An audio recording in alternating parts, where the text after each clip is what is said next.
Bapa yang baik, kembali Kami bersyukur buat pagi hari ini atas segala anugerah kemurahan. Terima kasih Tuhan, biarlah Kau terus menuntun setiap langkah kami.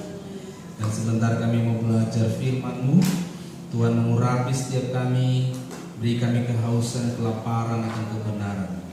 Urapi hamba-Mu, taruhkan perkataan, biarlah kebenaran-Mu bisa disampaikan bagi kami. Terpujilah nama-Mu Bapa, dalam nama Tuhan Yesus Kristus.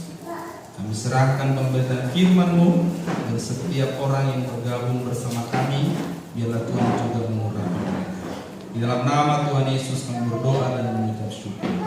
Haleluya, bersama kita katakan amin. Kita berikan tepuk tangan untuk Tuhan. Silakan untuk Shalom.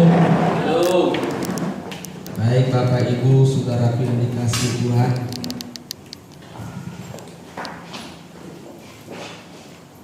Saudaraku, ada banyak orang yang tidak mengerti tentang kehidupan ini.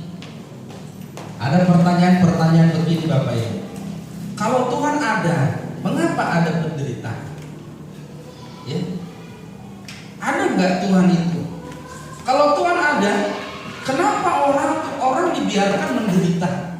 Kenapa orang dibiarkan dianiaya? Ya? Kenapa orang dibiarkan mati? Kenapa orang dibiarkan mati, terbunuh? Orang-orang yang ada dalam peperangan, yang orang-orang yang ada kelaparan, kenapa Tuhan biarkan? Kalau memang Tuhan itu ada. Karena ada banyak orang yang bertanya begitu. Kalau Tuhan ada, kenapa kita nggak ditolong? Kalau Tuhan ada, kenapa kita dibiarkan menderita, punya masalah, kok nggak diambil masalahnya? Kenapa pernah nggak bertanya begitu? Tapi ada banyak orang bertanya pertanyaan itu. Mereka yang ada dalam penderitaan yang sulit. Bahkan orang Kristen sendiri pun ada orang yang bertanya, kok Tuhan, kalau kamu ada, kenapa saya harus punya masalah ini, dan kenapa saya nggak ditolong? Apa yang salah sebenarnya dari semua ini? Ya, apa yang salah dalam penderitaan manusia? Apa yang salah dalam kehidupan ini? Apa yang salah dari semua keadaan kejadian yang tidak enak yang kita alami di dunia ini? Makanya hari ini kita mau belajar tema apa yang salah. Apa yang salah ya? Kok saya ribut terus ya sama istri? Apa yang salah ya? Kok saya ribut terus sama tetangga? Apa yang salah ya? Kok masalah aku ini gak selesai? Nah, apa yang salah ya? Kok masalah terus ada? Nah, pertanyaan-pertanyaan ini kan ada dalam banyak orang. Apa yang salah? Kalau bertanya apa yang salah, itu memang gak salah. Tapi kalau sudah tahu apa yang salah, mengapa terjadi, kenapa terjadi, lalu tidak menyadari, nah itu parah gitu. Kalau kata anak-anak muda sekarang, oh parah gitu. Iya, parah. Udah tahu yang salah, masih bertanya apa yang salah. Ya. Nah saudaraku, adakah yang salah dari setiap situasi dan persoalan yang kita alami? Adakah yang salah dari dalam setiap situasi dan persoalan yang kita alami? Kita baca dulu Matius pasalnya yang ke-7. Matius pasal 7 ayatnya yang ke-24 sampai dengan 27. Sudah? Sudah Bapak Ibu? Matius itu di perjanjian apa? Perjanjian baru. Yang sampai saudara sampai bilang Matius itu di perjanjian meja bundar. Ya, kita baca Matius 7 ayat 24 sampai dengan 27. Saya jemput tidak bangkit dulu. Baca sama-sama ya, karena ini ayatnya tidak banyak. Demikian firman Tuhan. 1, 2, ya. Setiap orang yang mendengar perkataanku ini dan melakukannya, ia sama dengan orang yang bijaksana yang mendirikan rumahnya di atas batu. Kemudian turunlah hujan dan datanglah banjir, lalu angin melanda rumah itu, tetapi rumah itu tidak rubuh sebab didirikan di atas batu. Tetapi setiap orang yang mendengar perkataanku ini dan tidak melakukan, ia sama dengan orang yang bodoh yang mendirikan rumahnya di atas pasir. Kemudian turunlah hujan dan datanglah banjir, lalu angin melanda rumah itu, sehingga rubuhlah rumah itu dan hebatlah kerusakan. Silakan dulu. Saudara yang dikasih Tuhan, adakah yang salah dalam setiap situasi dan persoalan yang kita alami? Kita harus memahami begini. Kalau kita melihat cikal bakal adanya persoalan yang membuat manusia menderita, adanya persoalan yang membuat manusia menderita, adanya masalah-masalah hidup yang membuat manusia menderita, adanya masalah-masalah hidup yang membuat manusia tak bahagia, yang menyebabkan dia menderita dan tidak bahagia, yang membuat dia kehilangan damai sejahtera dan sukacita. Itu adalah cikal bakalnya karena akibat manusia jatuh dalam dosa. Seharusnya kalau manusia tidak jatuh dalam dosa, persoalan tidak akan mendatangkan duka cita, tidak akan mendatangkan apa? Penderitaan, tidak akan menghilangkan damai sejahtera dan sukacita. Jadi, kenapa ada persoalan yang membuat orang menderita? Karena dosa. Itu sebabnya karena dosa inilah persoalan akan menimpa semua orang dalam konteks bahwa persoalan yang mendatangkan penderitaan akan menimpa semua orang. Baik orang benar, baik orang tidak benar. Ya, persoalan akan menimpa semua orang. Tetapi ayat yang kita baca barusan itu adalah begini: setiap orang yang mendengar firman-Ku dan melakukannya. Ini tipe yang pertama. Yang kedua, setiap orang yang mendengar firman-Ku dan tidak melakukannya. Kalau kita korelasikan kepada manusia pada hari ini orang Kristen apa bukan? Dua-dua tipe ini. Hah? Ini orang Kristen apa bukan? Orang Kristen ini dua-duanya. Kenapa? Dengar firman. Kira-kira kalau orang Kristen dia dengar firman. Maksudnya dengar firman bukan sembarang dengar. Memang dia dengar firman itu. Jadi ini kalau hari ini disebut orang percaya. Jadi dua ini, orang yang dengar melakukan, orang yang dengar tidak melakukan, dua-duanya orang percaya. Dua-duanya mengaku diri orang percaya. Dua-duanya mengaku diri mungkin hari ini orang Kristen. Kenapa? Karena dua-duanya dengar firman. Orang yang bodoh dan bijaksana dalam ayat yang barusan kita baca ini, dua-duanya dengar firman. Benar gak? Dua-duanya dengar firman. Ya, sama-sama dengar firman. Dan orang ini, dua-duanya, kelompok ini ditimpa oleh persoalan. Jadi adakah yang sama dalam situasi yang kita alami itu? Bisa ada cikal bakal persoalan mendatangkan penderitaan itu saya sudah jelaskan tadi. Tapi seharusnya kalau manusia tidak jatuh dalam dosa, persoalan-persoalan hidup tidak akan mendatangkan penderitaan. Justru itu mendatangkan kebahagiaan. Makanya nanti di surga itu kita melakukan banyak hal, kita berpikir, memikirkan ini, memikirkan itu jadi kebahagiaan. Karena tidak ada lagi di sana persoalan akibat dosa yang mendatangkan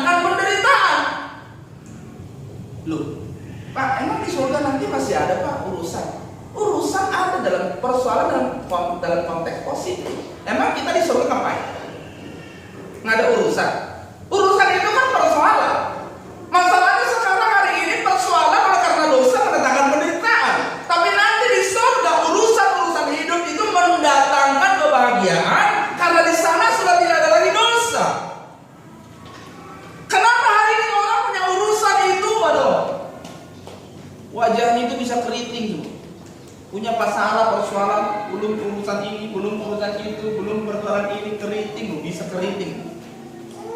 Kenapa? Akibat dosa. Persoalan jadi mendatangkan penderitaan.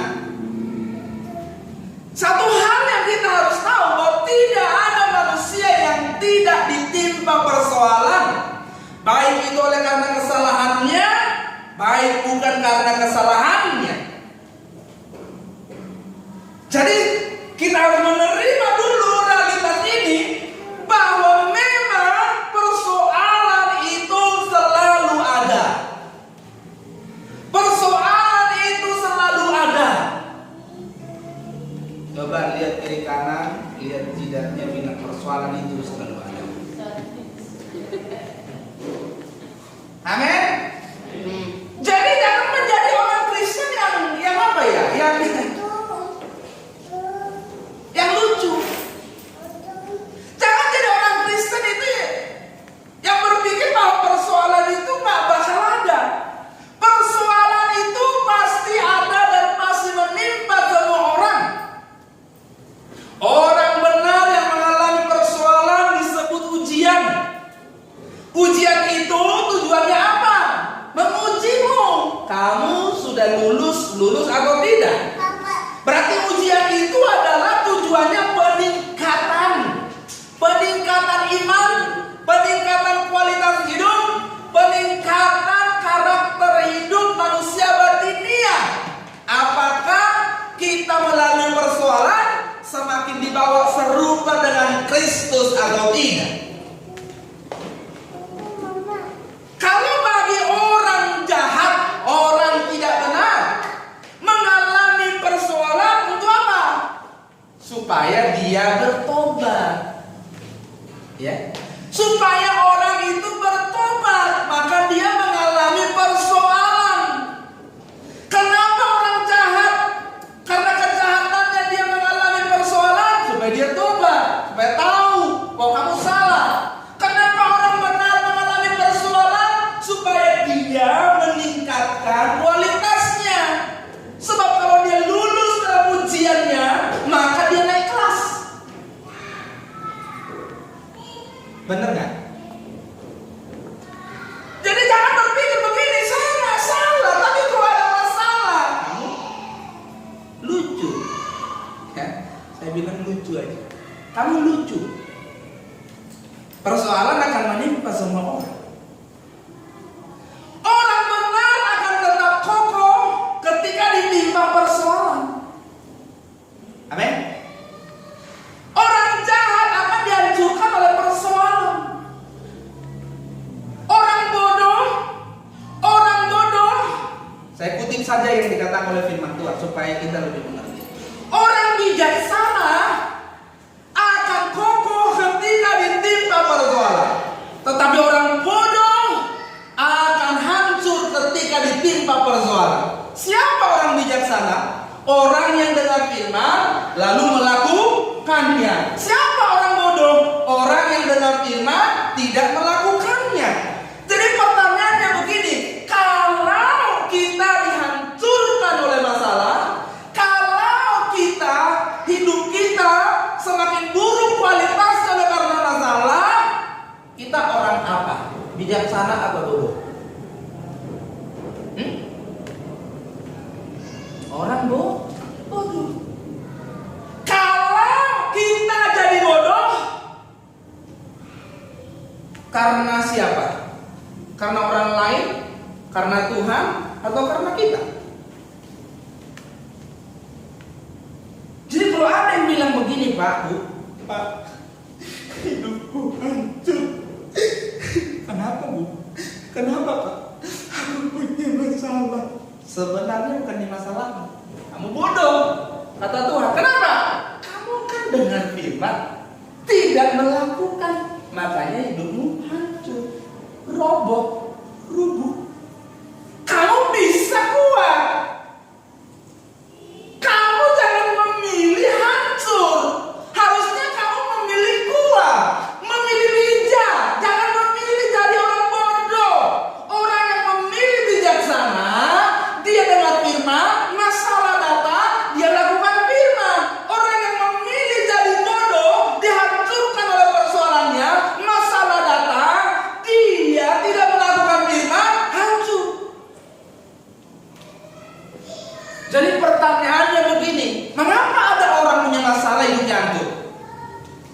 tidak melakukan firman.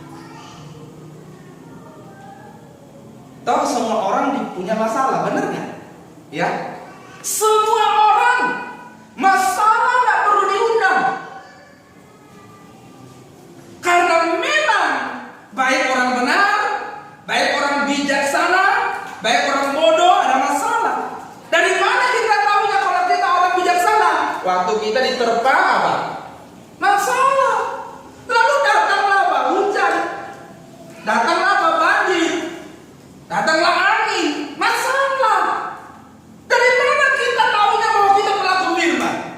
Firman Tuhan berkata, jadilah pelaku firman, jangan hanya jadi pendengar saja. Dari mana kita tahu bahwa kita pelaku firman? Dari masalah yang kau alami membuatmu kokoh atau justru membuatmu hancur? Pada saat itu kamu tahu, kenapa aku hancur? Oh, berarti aku tidak melakukan firman. Oh, berarti aku tidak menghidupi firman. Kenapa aku kuat? Firmanlah yang kau hidupi, itulah yang membuat engkau kuat. Amin. Saya jadi firman Tuhan. Apakah engkau di dalam Tuhan atau tidak akan terlihat pada saat engkau menghadapi persoalan itu. Jadi orang dalam Tuhan atau tidak saat apa? Bukan saat menyanyi. Orang kelihatan melakukan firman Tuhan kapan? Bukan saat dia hidupnya enak menurut dia. Orang akan ketahuan di dalam Tuhan atau tidak, melakukan firman atau tidak pada saat menghadapi persoalan hidup. Dengar ini, siapa kita, siapa saya, siapa Bapak Ibu, siapa kita akan terlihat pada saat menghadapi persoalan hidup. Siapa kita akan terlihat pada saat ada dalam tekanan. Jadi kalau kamu ketemu orang baik seluruh umur hidupmu, lalu kamu baik, itu bukan aslimu, Pak. Itu bukan aslimu, Bu. Ibu-ibu yang berkata sama suaminya, aduh papa baik, karena memang suaminya baik, lalu dia baik begitu, itu belum asli. Kamu akan ketahuan siapa pada saat kamu ada dalam tekanan. Bagaimana kalau suamimu nggak baik? Kamu masih bisa baik. Bagaimana kalau dengan kamu nggak baik? Masih bisa baik. Bagaimana kalau di pekerjaanmu kamu tidak diperlakukan dengan adil, tidak diperlakukan dengan baik, kamu dihianati, kamu difitnah, kamu masih bisa baik. Bagaimana kalau kamu dilukai, dikecewakan, kamu masih bisa baik? Atau sebaliknya? Karena itulah sebabnya ada orang, ada pepatah orang dunia yang berkata, kalau kamu baik, aku lebih baik. Tetapi kalau kamu jahat, jangan tanya, aku jauh lebih jahat. Iya kan? Bahkan banyak orang Kristen yang mengutip itu. Kamu baik? Oh, jangan tanya. Saya jauh lebih baik. Kamu jahat? Oh.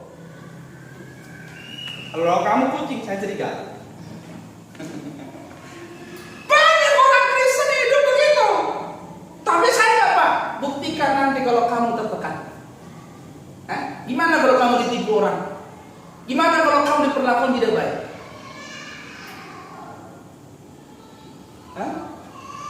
Dulu kita aja sebelum semakin sungguh-sungguh ikut Tuhan, lu siapa lewat sekolah, mata orang saja lihat kita, itu kita nggak terima.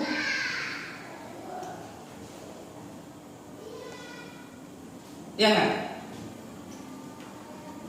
Kualitas hidupmu dibuktikan pada saat kamu menghadapi tekanan hidup yang berat.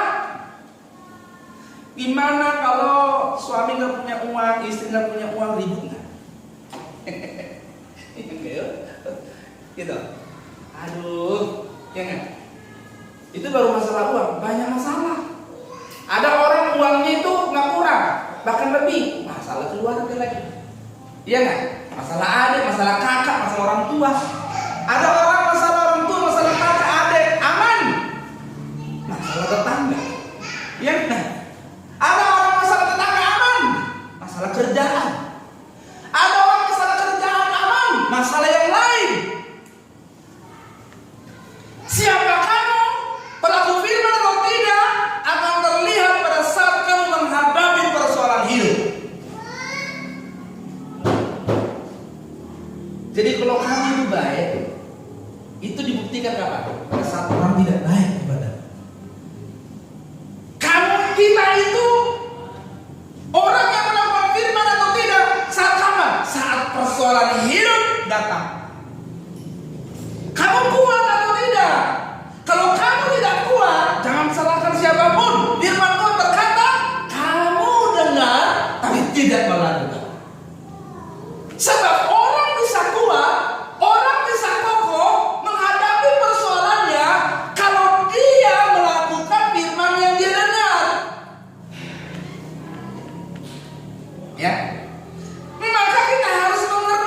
Ini benar atau betul? Hah? Walaupun ada masalah-masalah, walaupun masalah bisa terjadi bukan karena kesalahan kita, tapi masalah itu seringkali terjadi karena kesalahan kita. Yang pertama, memang karena kesalahan nenek moyang. Akhirnya semua manusia memiliki kodrat dosa. Jadi begini Bapak Ibu, apa sih yang dimaksud dengan kodrat dosa? Bapak Ibu tahu nggak apa dimaksud dengan kodrat dosa? Bapak Ibu kan selama ini sudah sering dengar kodrat dosa, sering dengar nggak? Apa sih maksudnya kodrat dosa? Semacam jajanan kering kah? Semacam kue basah kah? Apa kodrat dosa? Kodrat dosa itu begini. Jadi Adam itu kan berdosa, benar? Dosa kita itu bukan karena melakukan apa yang dilakukan Adam. Karena Alkitab menceritakan Adam berdosa karena memakan buah yang dilarang, toh? Memangnya kita hari ini memakan buah yang sama? Kalau itu diartikan secara harafiah lah contohnya, itu benar dan buah contohnya. Tapi kan nggak selalu diartikan itu buah. Tapi kalau seandainya itu diartikan harafiah, memangnya kita makan buah yang dimakan Adam? Enggak kan? Tapi kita semua jadi ikut berdosa. Jadi kodrat dosa itu begini maksudnya. Kita berdosa bukan karena melakukan tindakan seperti yang dilakukan Adam. Kita ini berdosa karena nenek moyang kita punya apa? Kecenderungan berdosa itu, dan dia jatuh dalam dosa, maka kecenderungannya ini yang turun. Kodrat yang ada dalam Adam itu turun, sehingga kita memiliki kecenderungan berdosa, lebih cenderung ingin berdosa. Makanya gak ada orang yang diajarin berdosa, benar? Orang tua yang baik, orang-orang tua kita, ya saya percaya pasti baik orang tua kita, ya, secara umum. Nggak pernah kita diajarin berdosa, benar? Enggak, tapi kok bisa loh kita bisa berdosa. Anak-anak kita nggak pernah diajarin untuk bisa berdosa. Kenapa? Ada kodrat dosa. Dia cenderung memiliki kecenderungan untuk berbuat dosa. Itulah yang diturunkan oleh Adam, kodrat dosa itu. Ya, itu otomatis kecenderungan. Tetapi oleh di dalam Kristus itu bisa kita kalahkan. Karena dalam Kristus firman Tuhan berkata, kamu bisa sempurna seperti Bapa. Kenapa? Yesus berkata kamu harus sempurna. Kalau dia mengharuskan sesuatu, berarti kita bisa berjuang untuk mencapainya. Kuduslah kamu sebab aku kudus. Kamu harus didapati tidak bercacat dan tak bercela. Kita bisa berjuang, tetapi masalahnya adalah sudah ada kodrat dosa, kecenderungan berbuat dosa ini, itu pun sudah mendatangkan masalah. Yang hal yang kedua sering terjadi, masalah justru sering terjadi karena kesalahan kita sendiri. Oleh karena kodrat dosa yang tadi, malah kita hidup mengikuti keinginan kita. Akhirnya kita kecenderungan berbuat dosa tadi, kita ikuti, semakin jatuh dalam dosa, berdosa, lalu terus terjadi, kesalahan terjadi, konsekuensinya pun mengikuti. Kita harus menyadari bahwa dosa kesalahan itu diampuni. Semua dosa diampuni.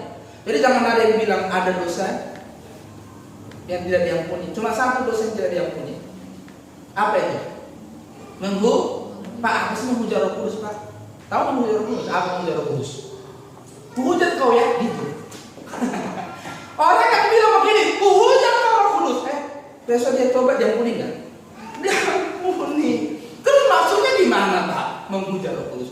Menghujat Roh Kudus itu adalah gini, menolak penggarapan Roh Kudus sampai dia nanti dituntun, diarahkan, dituntun, digarap, tidak mau lagi, sampai nanti dia ada di titik tidak bisa lagi balik kepada Tuhan.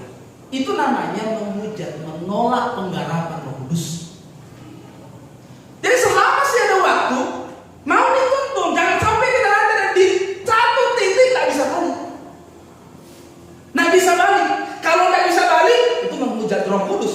Nggak bisa lagi balik, nggak bisa lagi dituntun. Jadi saudaraku, orang yang membiasakan diri mengabaikan Roh Kudus itu lama-lama nggak bisa dituntun. Lama-lama itu hati nuraninya tumbuh. Coba. Pencuri itu pertama kali dia mencuri pasti bukan. Pasti pertama kali. Benar gak? Itu pasti. Tapi dicoba kedua kali udah berkurang. Ngajar Tuhan lagi. Ketiga kali mulai berkurang. 4 kali, 5 kali makin terbiasa. Nah, biasa. Bahkan di penjara tangkap polisi, penjara, ya toh, dikejar-kejar polisi udah biasa. Kenapa? Terbiasa mengabaikan. Hati nuraninya mulai tumbuh. Lama-lama dia pikir itu nggak apa-apa. Makanya orang terbiasa melakukan dosa, tidak cepat-cepat menyadari, lama-lama menurut dia itu nggak apa-apa, biasa. Dia lama-lama berpikir itu hal biasa, dan dia akan terus melakukan. Jadi kita harus menyadari bahwa dosa, kesalahan akan diampuni, tetapi setiap dosa atau kesalahan ada konsekuensinya.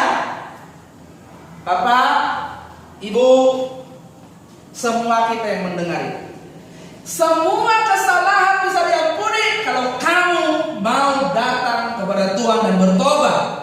Tapi setiap kesalahan ada konsekuensi. Contoh, kalau kamu karena kesalahanmu kehilangan istri atau suamimu, kehilangan rumahmu, kehilangan hartamu, kehilangan orang-orang yang kau sayangi karena kesalahanmu, lalu dia pergi meninggalkanmu.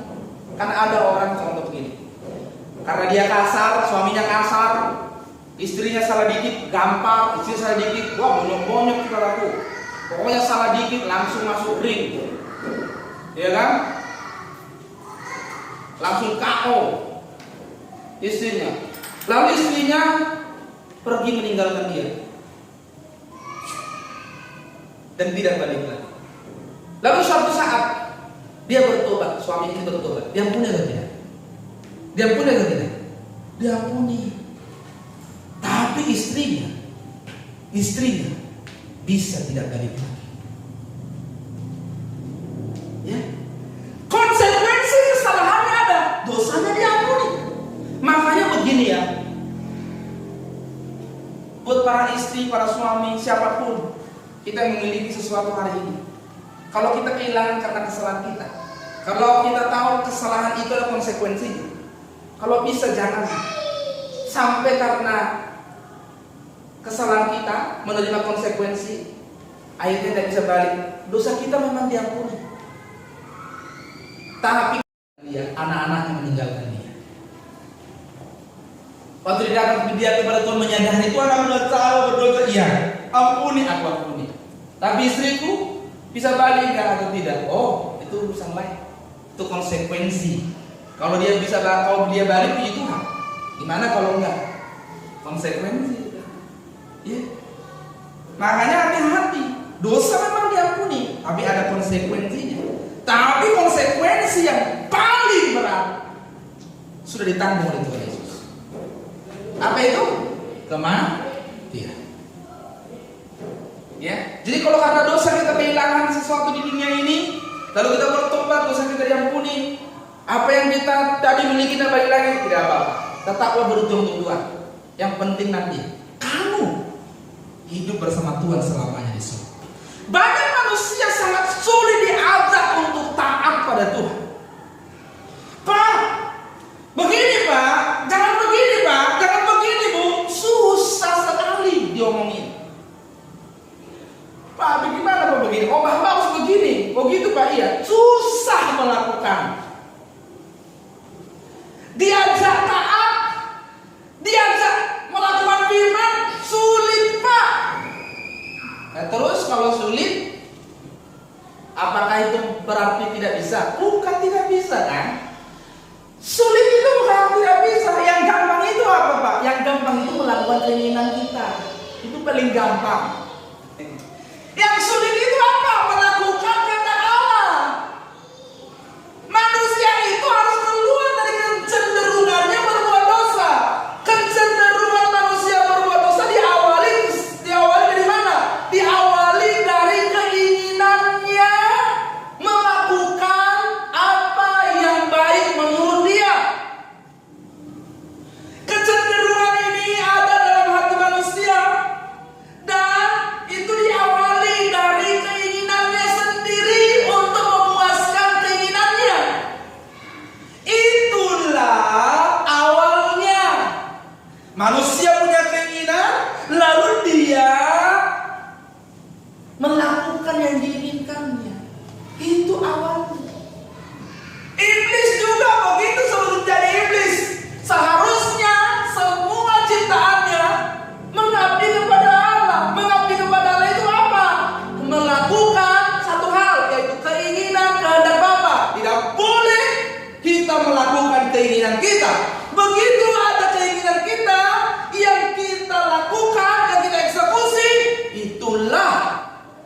pemberontakan, itulah penyelewengan di hadapan Tuhan. Jadi banyak orang sulit, makanya banyak orang susah diperbaiki, sulit diperbaiki. Maunya orang itu begini, him salabim berubah. Kalau begitu mah kita jangan jadi manusia. Kalau begitu jadi apa? Jadi daun. Manusia itu punya jiwa sendiri. Ya. Makanya ada pujian berkata begini, jiwaku merindukanmu, ya Allah yang hidup. Bener nggak? Jiwa kita merindukan Tuhan, jangan jiwa kita merindukan keinginan kita. Kalau diajak taat, kalau diajarin, kalau dikasih tahu, taat. Tapi sulit Pak, emang sejak kapan bilang taat itu gampang? Hah? Kapan? Sejak kapan? Sulit. Kalau kita mengalami persoalan kesalahan, seharusnya kita apa? Harusnya gimana Kak? Bu? Harusnya tobat. Bukan tomat ya, tobat. Tobat bukan tomat. Tomat itu apa? Tomat itu apa? Minggu tobat, Senin sampai Sabtu umat. Iya kan? Makanya kalau orang di situ di gereja nyanyinya itu, iya kan? Malaikat udah lewat, kalah. Kalau salah, tobat. Ada banyak orang punya persoalan akibat kesalahan atau dosanya, tapi sangat sulit bertobat. Udah tahu salah. Kemarin gara-gara begini nih jadi masalah, masih saja.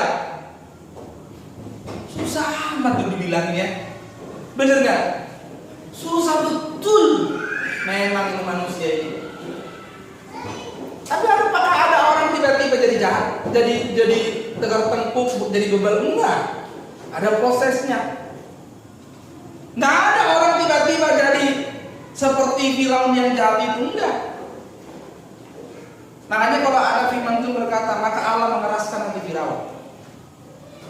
Ya kan? Lalu orang bilang, kan enggak Allah yang mengeraskan hatinya. Kau kalau baca kitab jangan satu ayat. Gitu? Sebelum Allah mengeraskan, kata mengeraskan, lihat dulu karakter Firaun di pasal-pasal berikutnya. Memang awalnya dia jahat, benar nggak? Memang dia jahat. Jadi nggak lucu-lucu Allah mengeraskan, enggak. Jadi memang karena dia udah punya kebiasaan jahat hatinya.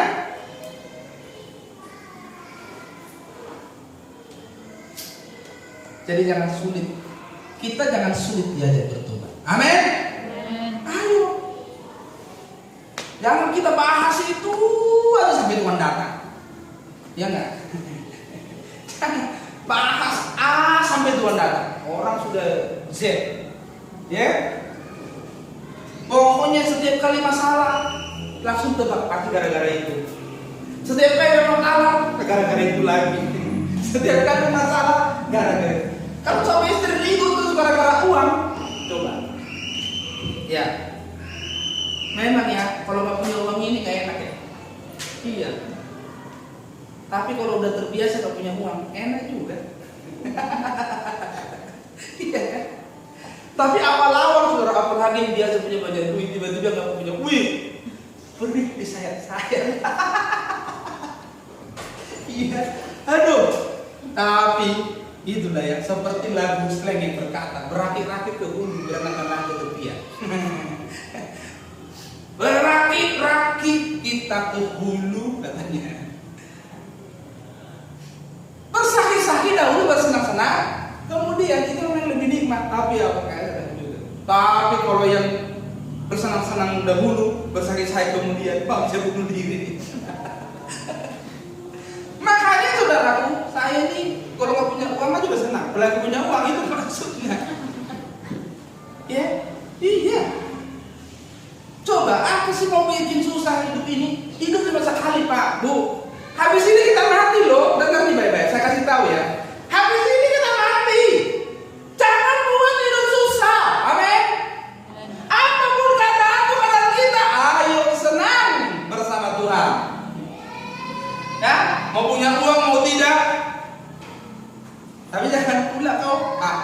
kata Pak Gembala tadi, mempunyai tidak tenang. Lalu kau mau bikin apa-apa? Kalau kau mati kelaparan karena bikin apa-apa, itu salahmu ya. Saya nggak tanggung jawab kalau kamu di neraka. Ya, saya nggak order begitu loh. Yang saya masuk gini, kamu sudah melakukan maksimal bagianmu apa, tapi tetap tidak apa-apa. Yang penting hidup benar, amin. Sukacitamu jangan tergantung itu, ya. Iya sudah. Makanya saya itu punya uang 20.000 aja senang. 50.000 kau lagi makin senang. Kenapa? Yang nggak punya aja senang. Apalagi punya. Wah, iya. Itu loh. Jadi jangan cuma lagu yang berkata senang selalu senang. Oh, senang selalu senang. Selamanya Tuhan sertaku, selamanya Tuhan Yesus sertaku. Senang selalu senang. Sekali lagi, senang selalu senang. Oh, senang selalu senang. Pulang gereja gimana? Masih senang? Perlu berapa lihat dompet tipis gitu? Beras menipis, token bunyi. Gimana? Masih senang selalu senang. Oh, iya. Istri saya kalau main mata ke saya, saya langsung ketawa. Iya, pasti ada yang sudah. Tak susul lah, tak beras lah, entah apa lah. Senang selalu senang. Oh gitu, jangan. Amin. Cukup di gereja, haleluya, amin, amin. Jangan kepikir gara bilang amin pulang gereja kalau belum terisi. Nah ada itu. Hah? Kali kau lihat token, adakah pertolongan sebelum ini lenyap?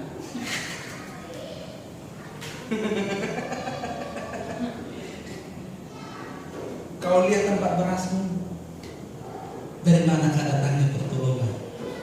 Firman Tuhan berkata, pertolonganku datangnya dari Tuhan. Amin.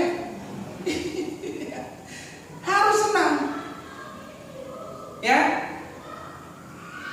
Jangan tidak senang apapun keadaan kita. Apa yang dijumpai tanganmu, kerjakanlah sekuat tenagamu, pembuat katakan. Yang penting apa yang bisa kita kerjakan, kerjakan. Ya, itu yang penting. Hidup harus senang, cuma sekali. Cuma sekali. Makanya kau makan apa, nikmati. Amin. Tapi jangan semua dinikmati maksudnya. Apapun yang bisa kau makan hari ini, nikmati.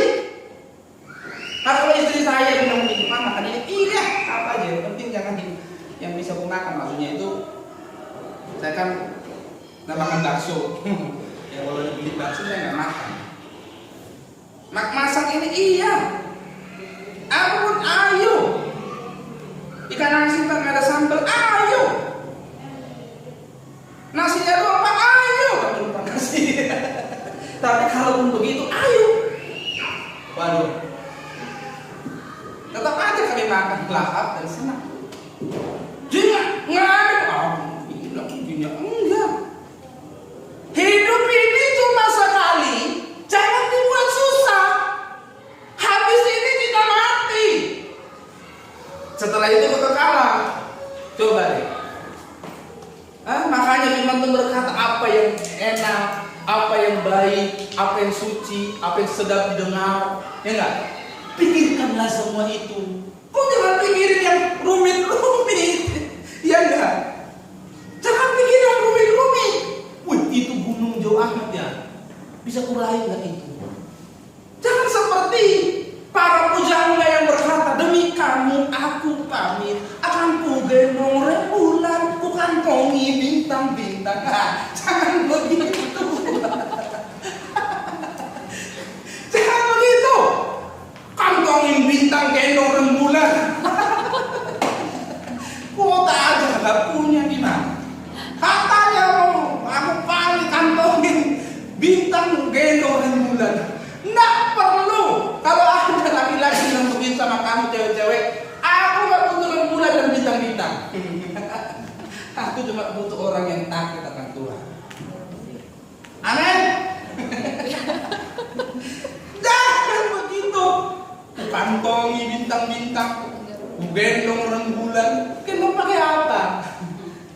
Kita benar berpikir sederhana. Amin. Jangkau apa yang bisa kau jangkau. Kira-kira nggak bisa kau jangkau? Jangan. Lakukan saja apa yang bisa kau lakukan. Suatu saat mungkin kau bisa menjangkaunya. Jangan kau pikir banyak hal yang bisa kau lakukan di depanmu, lalu kau melihat jauh ke depan sana. Nanti juga kamu akan sampai kalau kamu pelan-pelan terus dengan tekun melakukan apa yang ada di hadapanmu. Amin. Itu gara-gara begitu loh banyak orang itu jadi punya rayuan. Makanya lihat banyak sekarang pernikahan itu banyak yang kacau kan. Karena dulu nyanyi begitu, kaulah bulanku, kaulah bintangku. Iya kan? Setelah nikah, gara-gara kamu banyak utangku. Loh, kok gara-gara aku, kok kita nikah bayarin utang terus Pak? Iyalah, kamu kan udah tahu, gara-gara kau jadi bulanku, jadi gara-gara kau gak bintang, banyak utangku gara-gara kau. Dulu yang aku kasih itu utangnya ini. Rumah ini utang, mobil utang, semua utang demi cintaku padamu. Aduh, gitu. Makanya jangan begitu. Ya, iya kan? Wah, coba dulu waktu pacaran janjinya. Makanya dulu saya mau janji mulu-mulu sama istri saya, dia lihat aja lah ya. Makan aja dia terus yang bayarin saya. Jadi dari kami pacaran sebenarnya dari muda itu udah terbiasa dia dengan saya. Coba semenjak kenal sampai seterusnya. Nggak pernah tuh kalau diajak makan aku yang bayar. Yang memang aku buka dompet juga isinya nggak ada gitu. Dia tahu. Maka saya nggak tahu ya istri saya ini awal-awalnya dia aduh ini musibah kena misalnya. Iya, nggak tahu juga ya. Tapi nggak kayaknya sekarang dia bersyukuri. Maka sering saya bilang untung mama itu sama saya. Kalau kagak menyesal. Aduh. Makanya kalau udah terbiasa tahu dari jangan. Iya kan? Kan ada tuh banyak anak itu kalau ngapa tuh wangi gitu. Akhirnya mandinya cuma itu doang seminggu itu. Habis itu pulang nggak mandi lagi sampai minggu depan ngapa lagi. Wah parfumnya itu. Nggak tahu sudah. Jadi kaget begitu nikah. Iya kan? Cerai hanya karena apa? Banyak panunya.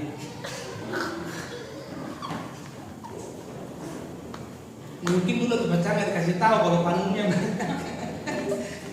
Setelah nikah banyak panunya. Sampai ke pengadilan. Memang kenapa Bu? Ibu alasannya apa menceraikan suami? Banyak panunya.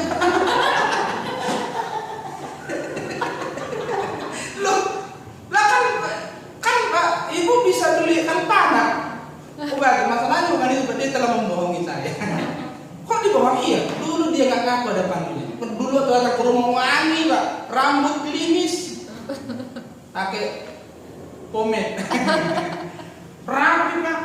Tapi setelah itu Pak, punggungnya penuh dengan panas. Aku merasa dihianati dan dibohongi. Lalu suaminya jawab, bukan begitu saya. Kenapa saya tidak mengobati panuku itu? Semua uang habis untuk kukorbankan demi kamu. Sampai beli kalpana pun sudah tidak. Itu semua demi cinta. Tidak. Iya. Lalu suami bernyanyi begini. Biarlah yang hitam menjadi hitam, jangan harapkan jadi putih. Maksud suaminya itu biar dibalik tuh lagu. Biarlah yang putih menjadi, kalau panu itu kan agak putih-putih, menjadi putih, jangan harapkan. Jadi maksudnya terimalah kepadanya. Biarlah yang putih-putih itu tetap jadi putih. Itu berurusan ini. Belum urusan lain. Ya. Jadi rumit. Seringkali karena respon kita salah. Bahkan ada banyak orang tahu kalau dia salah, tapi nggak mau bertobat. Pak udah salah begini, iya sih Pak. Terus mau tobat nggak Pak? Ntar dulu Pak. Ini kan orang ngeselin, bener nggak? Ngeselin. Malaikat dua kali udah gondok sama itu orang. Tahu, kasih tahu, udah tahu salah Pak, iya. Sadar Pak, sadar. Terus mau bertobat nggak? Nanti dulu Pak. Itu kalau saya itu malaikat yang minta izin sama Tuhan, tak copot satu-satu itu. Begitu. Gitu. Kayaknya manusia itu lebih suka tuh diancam. Benar. Manusia itu begini, kamu bertobat, kalau enggak, kamu dosa saya lagi kupingmu saya copot ya. Masa dia? Benar. Bertobat, berdosa lagi dicopot dan kupingnya, baru dia takut. Padahal manusia itu nggak boleh mencintai Tuhan karena terancam begitu. Harus dengan rela. Kenapa kita berdosa? Nggak digampar Tuhan, digampar sekali langsung penyong di sini, ke samping lagi tetap jalan. Kenapa nggak begitu? Lalu setelah begini, lehermu lalu kemudian aku mencintai Tuhan. Tuhan nggak mau kamu mencintainya karena dipaksa begitu. Kamu itu makhluk yang memiliki keagungan dengan kehendak bebasmu.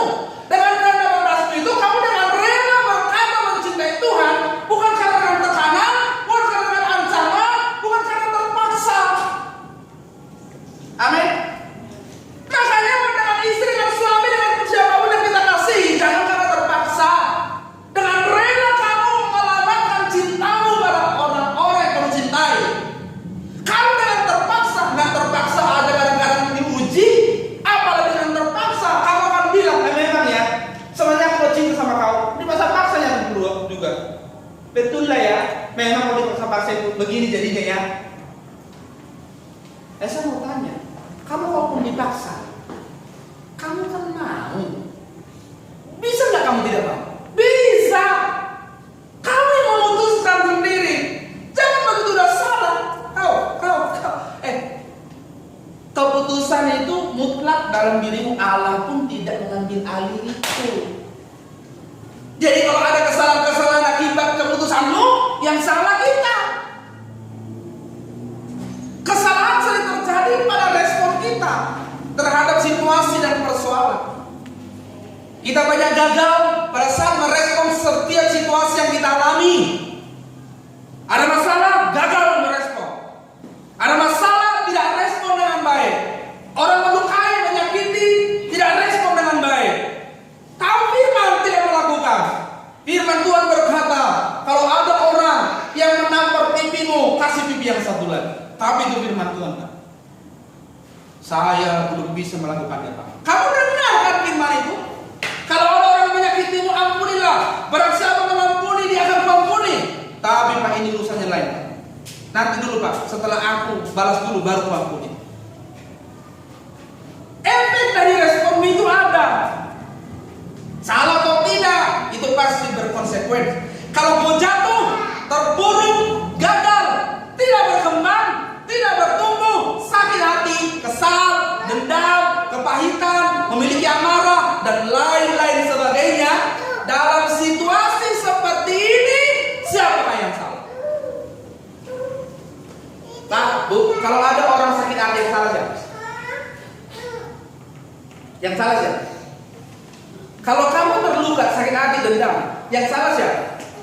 Yang melukai atau kita sendiri? Jadi jangan bilang karena kamu bisa tidak dilukai. Kenapa? Ingat, semua orang punya apa? Semua orang apa? Semua orang pasti punya apa? Masalah. Semua orang punya peluang disakiti, dilukai, dikecewakan. Ingat ini. Semua orang punya peluang disakiti, dikecewakan. Tetapi kamu mau dendam, mau marah, mau terluka, mau kepahitan, itu keputusanmu. Itu tergantung responmu. Mau gagal,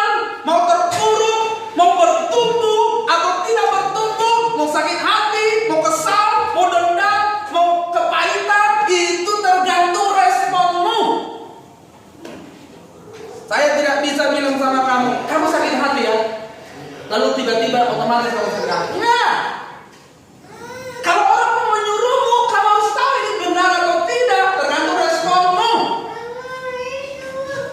Jadi apapun situasinya seharusnya kita merespon dengan benar. Amin. Karena pada dasarnya Tuhan mengizinkan kita mengalami apapun, tujuannya adalah baik. Jadi kalau kita salah, ada persoalan, bertobat. Amin. Kalau karena kesalahan, ada persoalan, bertobat. Kalau karena benar, ada persoalan, teruslah berjuang, bertumbuh semakin baik. Amin. Itu tujuannya. Salah baik benar, tetap ada persoalan. Tapi responnya beda. Kalau respon yang salah, respon terhadap kesalahan, tobat, perbaiki kesalahanmu. Jangan ulang-ulang kesalahan itu. Kalau kamu punya persoalan pada udah benar, berarti kamu sedang dibawa kepada pertumbuhan iman. Tuhan menjadikanmu baik dan merancang semua yang diizinkan kau alami untuk tujuan baik. Jadi kalau responmu salah, semuanya akan jadi salah. Suami bisa salah, tapi istri bisa merespon dengan benar. Amin. Istri bisa salah, tapi suami bisa merespon dengan benar. Amin. Tetangga bisa salah, tapi kita bisa merespon dengan benar. Anak buah bisa salah, kita bisa merespon dengan benar. Orang tua bisa salah, anak harus merespon dengan benar. Anak bisa salah, orang tua merespon dengan benar. Atasan bisa salah, anak buah merespon dengan benar. Kalau kita semua merespon keadaan dengan benar, maka semua pasti akan semakin baik. Amin. Itulah. Jadi apakah yang salah dari hidup ini? Tidak ada yang salah. Pada persoalan-persoalan yang seharusnya kau alami, tidak salah. Kalau kau salah, ada masalahnya, itu tidak salah. Kesalahanmu ada kesalahan. Kalau kau benar, ada masalah, itu tidak salah. Karena memang kamu harus diuji. Kamu harus dibawa bertumbuh. Apa yang kau mengalami masalah karena kesalahanmu atau dosamu atau karena kebenaranmu, selama apa yang terjadi adalah keharusan dan seizin Tuhan. Nih, saya ulang. Apakah yang salah dari semua yang kau alami? Apakah karena kesalahan atau kebenaranmu? Selama apa yang terjadi adalah keharusan dan seizin Tuhan, tidak ada yang salah dalam hal itu. Amin. Jadi kalau kamu salah, memiliki masalah karena kesalahanmu, nggak ada yang salah. Itu kesalahanmu sendiri. Kalau kamu sudah benar masih ada salah, masih ada masalah, itu tidak ada yang salah. Kenapa? Karena selama yang terjadi adalah keharusan dan seizin Tuhan, tidak ada yang salah dalam hal itu. Jalani saja. Amin. Tetapi ingat, kalau kamu salah, ada masalah, tobat. Kalau kamu sudah benar, tetap ada masalah, bertumbuhlah terus semakin lebih baik. Tetapi kesalahan selalu ada pada manusia yang tidak menerima nasihat, teguran, didikan, dan ujian. Jadi ingat, kalau itu keharusan dan seizin Tuhan terjadi, tidak ada yang salah. Tapi yang sering salah adalah manusia yang tidak menerima nasihat, teguran, didikan, dan ujian. Firman kebenaran tidak dilakukan. Kalau kau gagal, jatuh dalam dosa, bersalah, goyah, dan lain-lain, jangan salahkan siapapun kecuali dirimu sendiri. Pak, aku sakit hati, kau yang salah. Pak, aku terluka, kau yang salah. Pak, aku dendam, kau yang salah. Bukan orang yang membuat kau dendam, karena kamu bisa memutuskan untuk melakukan firman. Ya. Jangan salahkan siapapun kecuali dirimu sendiri, karena hanya Engkau yang bisa membuatmu ada dalam situasi itu, bukan Tuhan dan bukan siapa. Maksudnya begitu. Kalau karaktermu makin rusak oleh karena persoalan, oleh karena respon yang salah, itu kamu yang bukan yang bikin, bukan Tuhan. Tuhan maksudnya baik, tidak pernah mencobai siapapun dengan maksud yang jahat. Iblis yang mencobai dengan maksud yang jahat. Jadi bertobat dan perbaikilah setiap kesalahan kita, supaya kita mencapai maksud dan tujuan Tuhan yang menciptakan dan menebus kita. Amin. Jadi apa yang salah dari semuanya? Kalau semua hal yang terjadi itu seizin Tuhan, maka tidak ada yang salah dalam hal itu. Yang perlu kita perhatikan adalah responi segala sesuatu yang benar. Kalau kamu salah, ada masalah, tobat. Kalau kamu benar, ada masalah, bertumbuhlah terus berjuang supaya kami semakin baik. Amin. Tuhan memberkati.